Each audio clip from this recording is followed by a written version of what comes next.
Okay, sir, I am Elizabeth Tanding from ES1A, and for today, I'm going to share the summary of the flood story. A long time ago, there was a very big crab which crawled into the sea.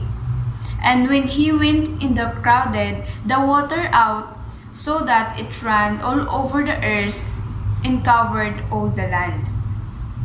Now about 1 moon before this happened, a wise man had told the people that they must build a large raft. They did as he commanded and cut many large trees until they had enough to make 3 layers. This they bound tightly together, and when it was done, they fastened and the raft with a long rattan cord to a big pole in the earth.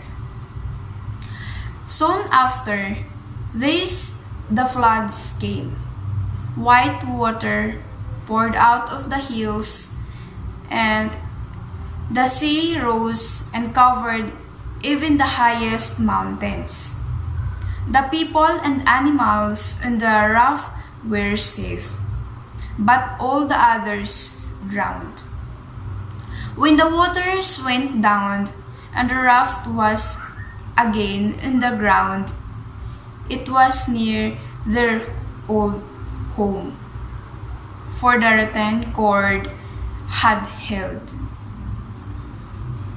But these were the only people left in the whole earth.